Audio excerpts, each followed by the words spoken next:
नमस्कार. जालना जिल्हा आणि परिसरातील प्रत्येक महत्त्वाच्या घडामोडी, ताज्या बातम्या आणि जनतेच्या प्रश्नांना वाचा फोडणारे जालना जनता सेवा न्यूज मध्ये आपलं स्वागत आहे.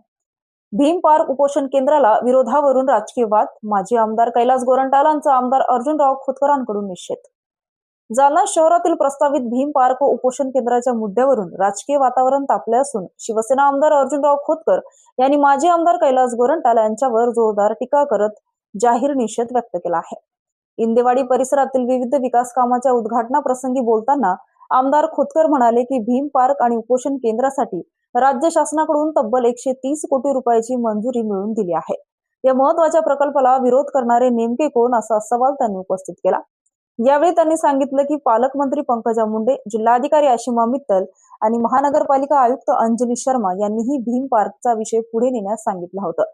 मात्र या प्रकल्पाला माजी आमदार कैलास गोरंट्याल यांनी विरोध दर्शवल्याचा आरोप करत त्यांनी त्यांच्यावर टीका केली. खोतकर म्हणाले की इतकी वर्ष आमदार असताना या विषयावर कोणतीही ठोस भूमिका घेतली नाही. आता विकास कामांना विरोध करणे योग्य नाही. काही जण केवळ अर्जुन खोतकरांना विरोध करण्यासाठीच विरोध करत आहेत. यावेळी त्यांनी जालना मर्चंट बँकेच्या माध्यमातून नागरिकांना 93 कोटी रुपयाचा लाभ मिळवून दिल्याचा दावा केला. तसेच हा विषय आपण स्वतः विधानसभेत उपस्थित करून संबंधित मंत्र्यांशीही चर्चा केल्याचं त्यांनी सांगितलं. आम्हाला राजकारण करायचं नाही तर विकास करायचा आहे. नागरिकांचे प्रश्न सोडवणे हेच आमचं उद्दिष्ट आहे, असं सांगत आमदार अर्जुनराव खोतकर यांनी माजी आमदार कैलास गोरंट्याल यांच्यावर टीकास्त्र सोडले. दरम्यान भीम पार्क उपोषण केंद्राच्या प्रस्तावावरून आता राजकीय आरोप प्रत्यारोप अधिक तीव्र होण्याची शक्यता व्यक्त केली जात आहे.